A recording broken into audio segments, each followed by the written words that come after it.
끝까지 우리를 사랑하신 주님, 예수 그리스도 보혈의 공로를 의지하여 주님 앞으로 나아갑니다. 말씀을 전할 때 또 들을 때 은혜가 되는 깨달음을 얻는 복된 시간 되게 하여 주시옵소서. 감사하고 주님의 이름으로 기도 올렸나이다. 아멘. 할렐루야. 네, 앞에 뒤에 분 사랑합니다. 축복합니다. 인사하세요. 네.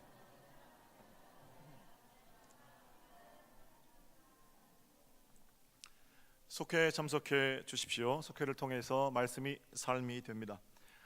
속장님들은 주보 말씀 요약 참고하셔서 질문들을 만들어 주시고, 특별히 새생명 축제가 이제 50일 좀 더 남았죠. 하나님께서 이번 새생명 축제를 통해서 어떤 사람들을 건져내실지 기대하면서 그렇게 속회 나눔을 진행해 주시면 좋겠습니다. 속회 빈 방석 운동, 영원권의 복된 사명을 감당하는 가을 되면 좋겠습니다.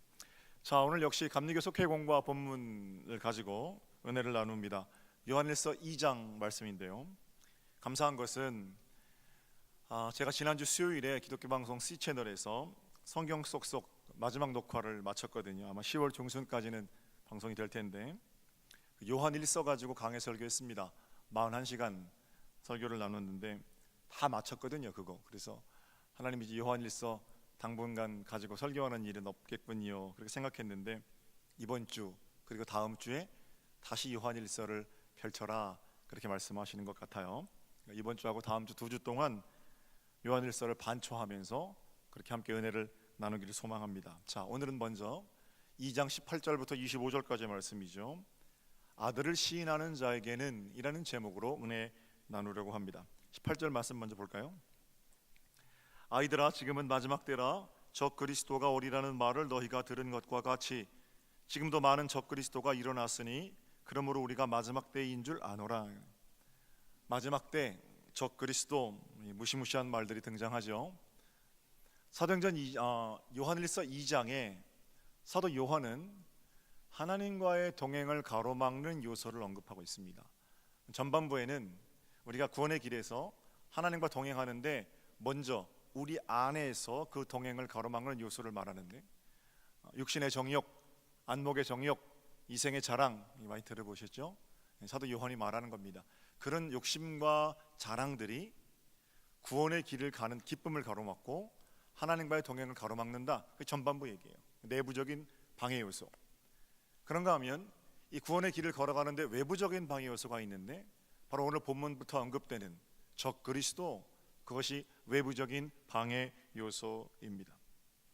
방송에서도 제가 여러 번 말씀을 드렸습니다만, 적 그리스도란 머리에 뿔 달린 마귀가 아닙니다.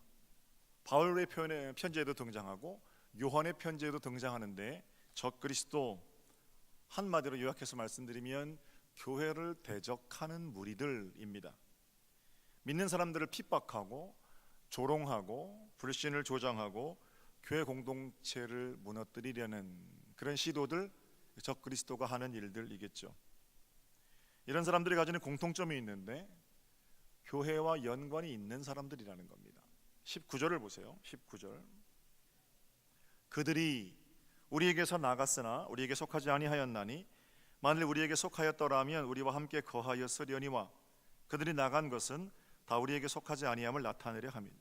사도 요한은 적 그리스도, 그들이 우리에게서 나간 자들이다, 이렇게 말합니다. 우리와 함께 있을 때는 하나님을 경배하는 것 같았지만 위기의 순간에 하나님을 등지고 교회를 핍박합니다. 교회가 어떻게 되든 사실은 그들의 마음에 별로 관계가 없습니다. 자기 고집, 자기 욕망만 관철되면 됩니다. 교회를 사랑하지 않습니다. 사랑한다고 말은 합니다. 그러나 사랑하지 않아요. 그 사람들도 복음을 덜먹거리긴 합니다. 그러나 몇 푼 안 되는 성경 지식으로 오히려 교회를 핍박하고 파괴하려는 거짓 선생들입니다. 여러분과 저의 주변에는 많은 이단들이 있습니다. 예배하는 모습을 보면 교회하고 별로 다를 게 없습니다. 실제로 자기들이 모이는 모임을 교회라고도 말합니다. 그러나 그들은 우리와 같을 수 없지요. 교회란 예수를 그리스도로 고백하는 자들이 모이는 곳이 교회입니다. 교회에는 예수님만 앉으셔야 하는 독특하고 유일한 자리가 있습니다. 그 자리는 어느 누구도 침범할 수 없는 겁니다. 바로 그게 교회입니다.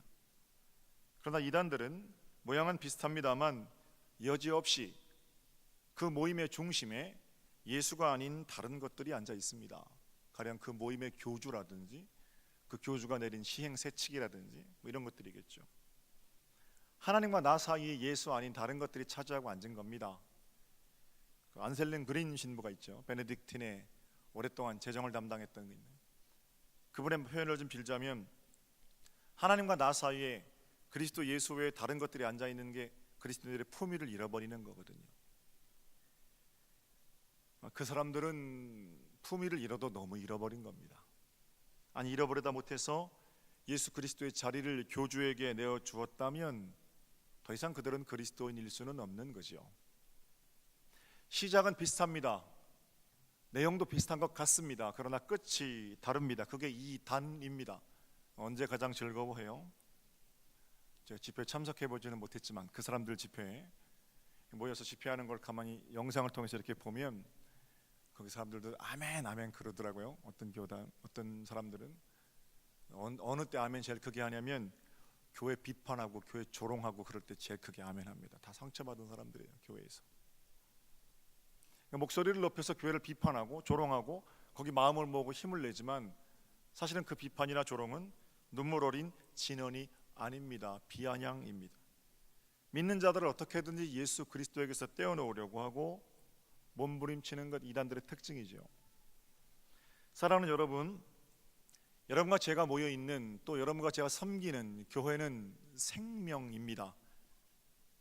생명은 아플 수 있어요. 이 땅의 모든 교회들은 살아있기 때문에 여러 면에서 부족할 수도 있고 넘칠 수도 있습니다.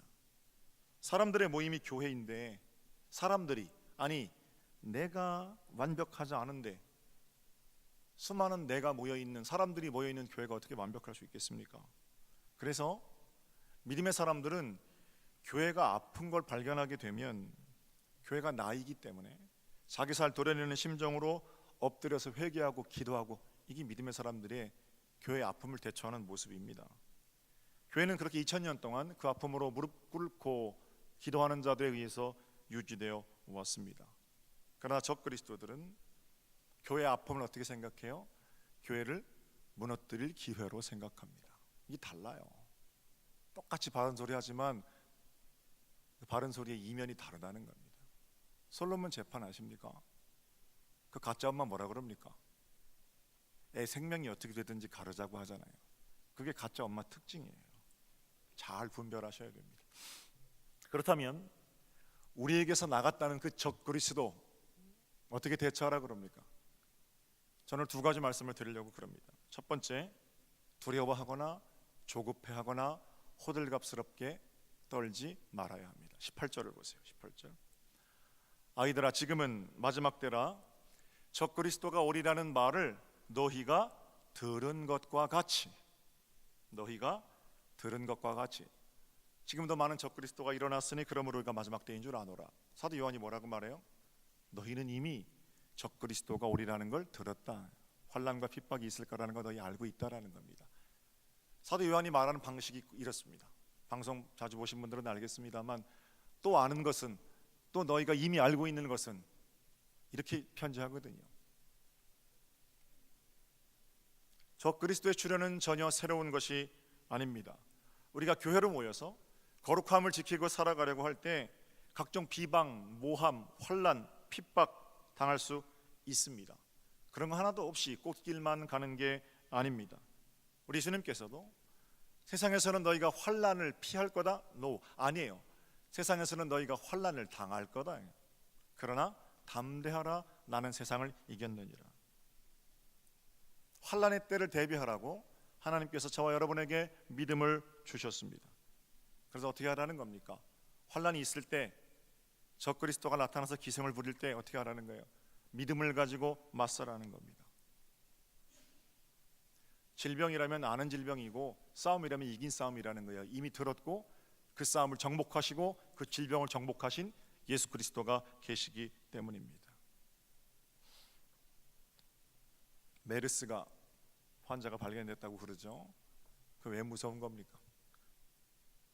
그 감기하고 왜 다른 겁니까? 백신이 없기 때문에 그런 거예요. 그죠? 치료약이 있으면 어떤 병이라도 무섭지 않잖아요.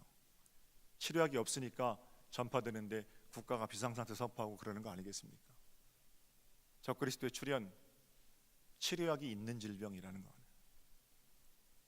예상하고 있는 거, 너희가 이미 들은 바와 같이 이런 어떤 믿음 선물로 받은 사람들이 영이 깊은 사람입니다. 영성이란 내게 지금 벌어진 사건 이면에 하나님께서 하실 일들을 들여다보는 눈, 그게 영의 눈이고 영성이고 그렇습니다.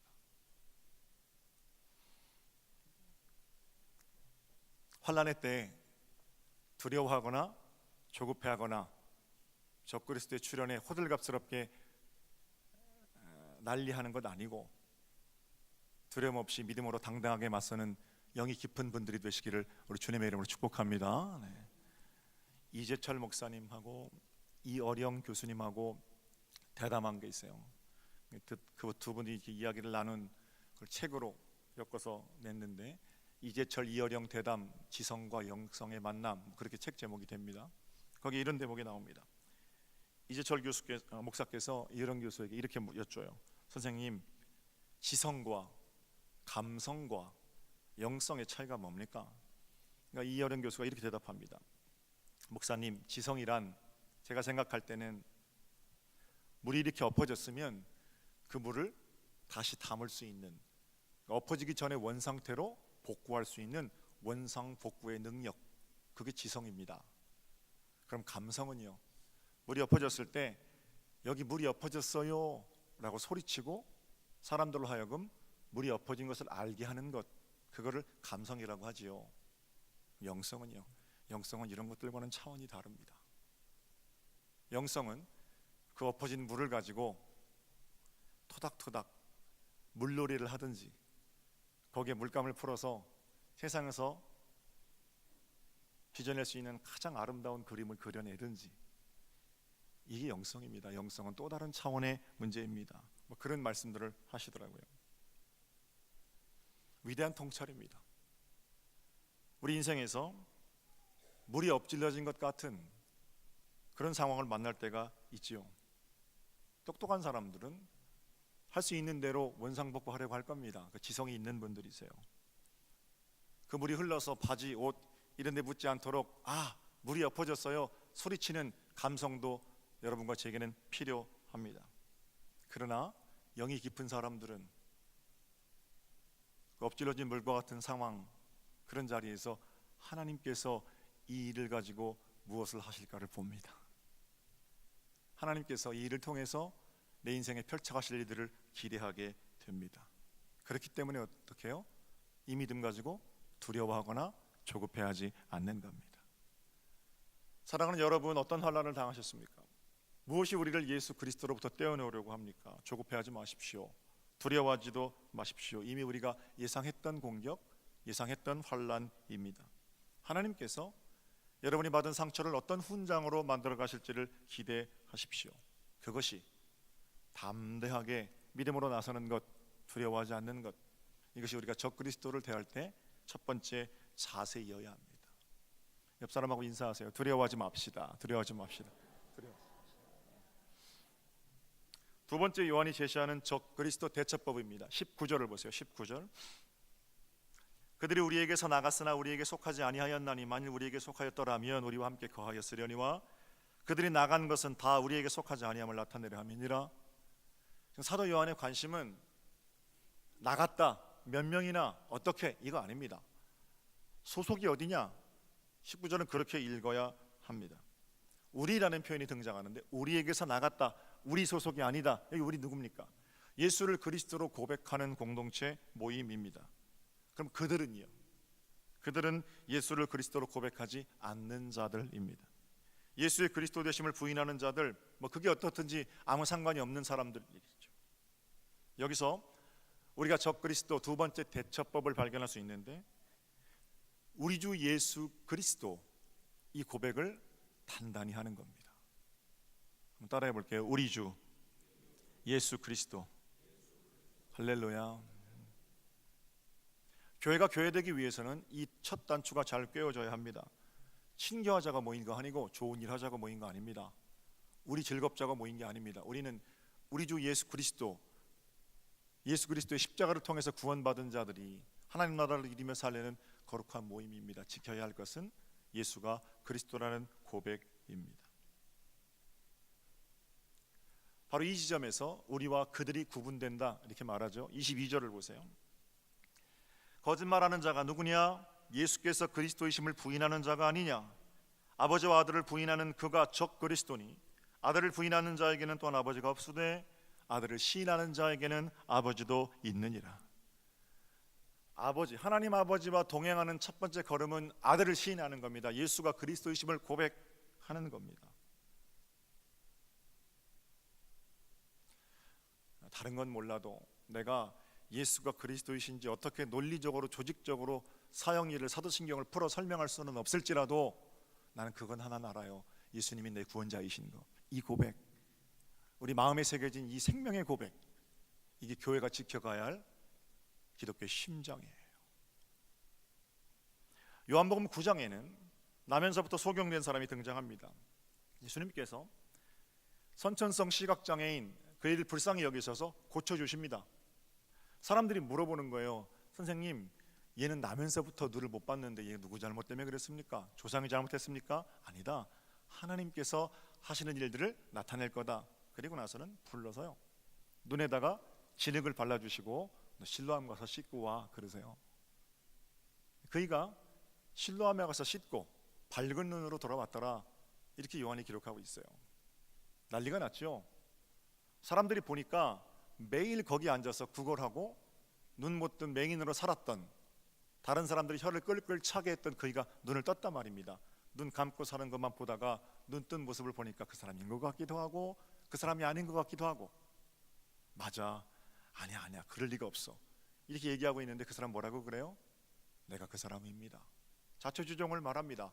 나사렛 예수가 내 눈에 진흙을 바르더니 실로암에 가서 씻으라고 하더이다. 내가 씻고 왔더니 눈이 밝아졌습니다.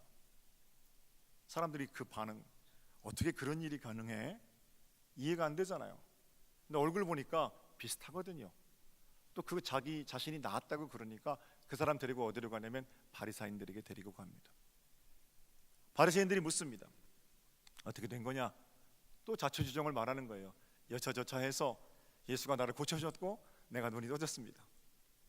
그 말을 들은 바리새인들의 반응이 요한복음 9장 16절입니다. 보세요.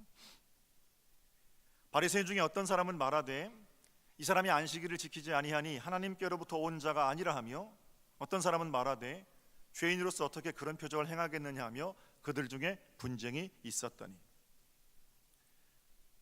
나면서부터 소경된 자가 눈을 뜬 그 일로 바리새인들 사이에 분쟁이 일어났습니다. 그 논쟁의 주제는 예수가 누구냐 하는 겁니다. 어떤 사람들은 그 소경이 눈을 뜬 것은 굉장히 좋은 일이지만, 여기서 이제 어떤 사람들이라고 하는 표현보다 어떤 놈들은 이게 더 정확한 표현인 것 같아요. 어떤 놈들은 생명이 눈을 뜬 그 복된 날에 그 일을 예수가 언제 했느냐, 안식일에 했다, 이거를 꼬투리 잡고 트집을 잡죠. 구제불능이에요. 얼마나 교묘한지 몰라요. 평생 눈 감고 살던 이가 눈을 떴는데 그 눈 뜬 건 아무 상관이 없고 꼬투리 잡아서 예수 잡아 넣는 것에만 혈안이 되어 있으니까, 그날이 안식일이기 때문에 안식일날 예수가 그런 일을 한 거는 죄인이라는 거예요. 법은 지켜야지 뭐 이런 얘기 했겠죠. 그런데 그 얘기를 들은 분별이 있는 몇몇의 사람들은 뭐라고 그래요? 아니, 사람이 살아났잖아. 당신들 말대로 안식일을 범한 죄인이면 저 죄인이 어떻게 그 사람의 눈을 뜨게 할 수 있겠어? 이러면서 예수가 누구냐에 대한 논쟁이 붙은 겁니다. 사실 이렇게 말할 때는 혹시 그 예수는 하나님의 아들이 아닐까?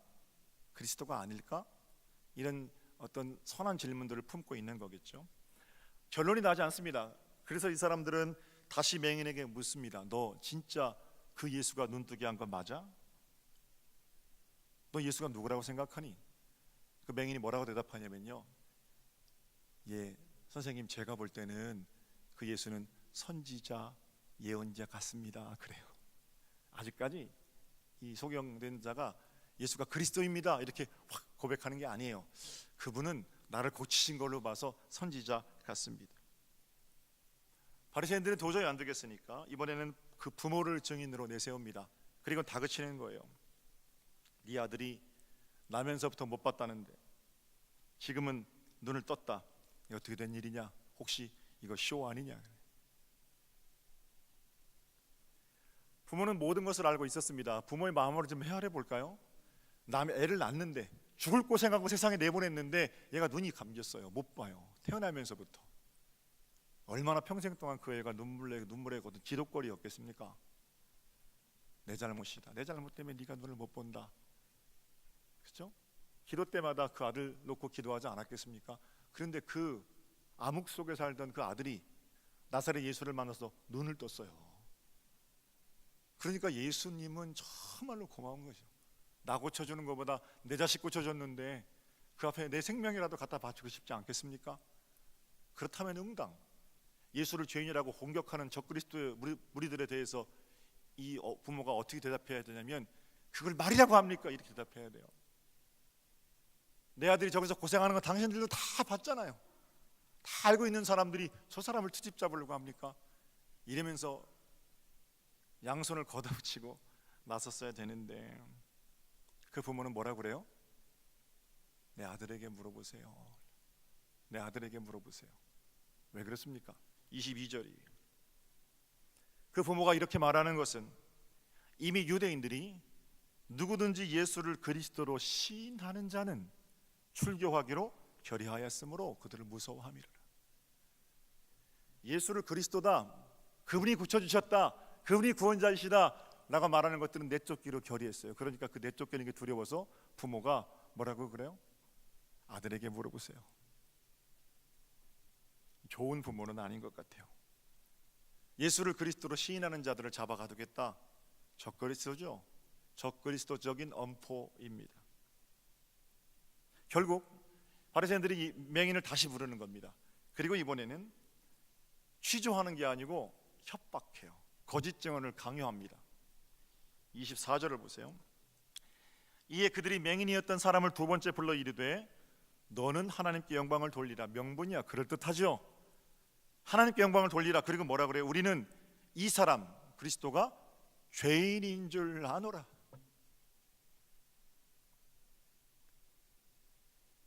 이런 인간들이 있어요. 이렇게 협박하는 거예요. 예수가 죄인이라고 말하라. 협박에 대해서 이 사람이 뭐라 그러냐면요, 이 감동적입니다. 25절을 보세요. 25절. 대답하되 그가 죄인인지 내가 알지 못하나 한 가지 아는 것은 내가 맹인으로 있다가 지금 보는 그것이니이다. 나면서부터 한 번도 얼마나 세상이 아름다운지는 몰라요. 이 사람은 한 번이라도 세상을 보고 죽었으면 좋겠다 마음의 소원이었을 겁니다. 그런데 한 번이 아니라 아예 볼 수 없다던 그의 눈이 예수를 통해 띄어졌습니다. 다시 눈을 감는 그 암흑의 세계로 돌아가는 건 죽기보다 더 싫은 일이에요. 나를 죽이면 죽였지 나를 고치신 그분에 대해서 모른다, 죄인이다 할 수는 없었던 거예요. 그분이 내게 하신 일을 거짓 증언할 수 없었기 때문에요. 나는 그가 어떤 분인지 잘 모릅니다. 그러나 분명하고 확실한 거 하나 있는데 내가 맹인이었다가 지금 보게 되었다는 것입니다. 그리고 나서 예수님께서 맹인에게 찾아오세요. 10장 초반부에 너 나 누구라고 생각하느냐? 그리스도였으면 좋겠어요. 내가 그리스도다. 네가 믿느냐? 이 사람 뭐라 그래요? 주여 내가 믿나이다. 눈을 감고 살건 눈을 뜨고 살건 50년, 60년, 70년 뭐 더 살았겠습니까? 그리고 죽어버릴 인생이 아니라 그 사람은 육신의 눈을 뜬 그 자리에서 예수를 그리스도로 고백하고 영생을 얻게 되었다는 겁니다. 사랑하는 주님의 말씀, 아들을 시인하는 자에게는 아버지가 있다. 아들을 시인하는 것은 낭만적으로 읊어대는 또는 기계적으로 사형리를 암송하는 그런 것과는 다릅니다. 우리 가슴에 새긴 예수 그리스도 십자가 사랑, 내가 다른 건 몰라도 내게서 다 가져갈 수 있어도 예수가 그리스도라는 이 고백은 가져가지 못합니다. 예수 당신만이 구원자이십니다. 이 고백으로 뭉쳐진 공동체가 교회 공동체입니다.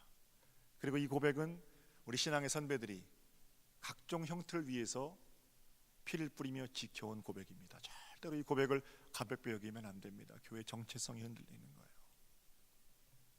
사랑하는 여러분, 여러분의 인생에서 예수님은 누구셨습니까? 지금 여러분의 삶의 현장에서 예수가 누구이십니까? 그분이 구원자이시고 그분이 그리스도이심이 여러분의 삶 전체를 통해 온전히 고백될 수 있습니까? 그렇다면 여러분 복되신 분입니다. 저 그리스도가 누구입니까? 내게서 이 고백을 빼앗아 가려는 자들입니다. 이번 한 주간도 예수가 그리스도라는 고백을 잘 지켜가는 복 있는 여러분 되시기를 우리 주님의 이름으로 축복합니다.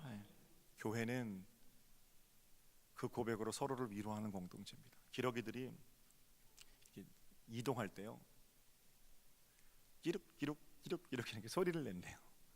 소리를 내는 이유는 방향을 찾으려고 소리를 내는 것도 되지만 그 얼마나 힘듭니까? 날개축제에 힘이 얼마나 된다고 그 바람을 이기고 이동해야 되니까 지쳐 쓰러지려고 그럴 때 끼룩끼룩 내가 여기 있어 이런 뜻 아니겠어요?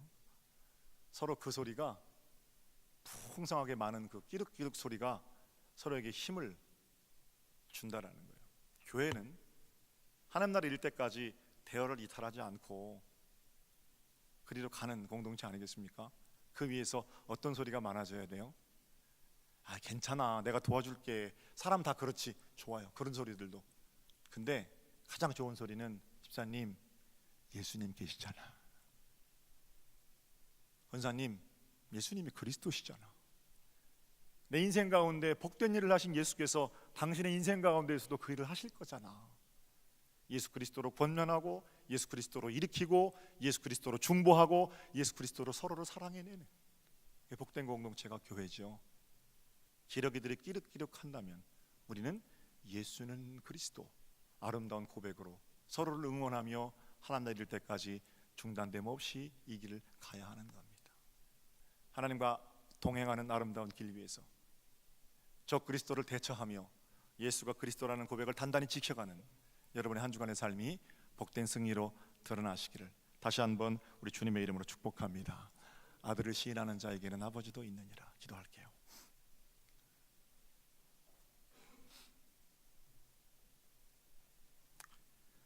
하나님의 은혜를 감사합니다.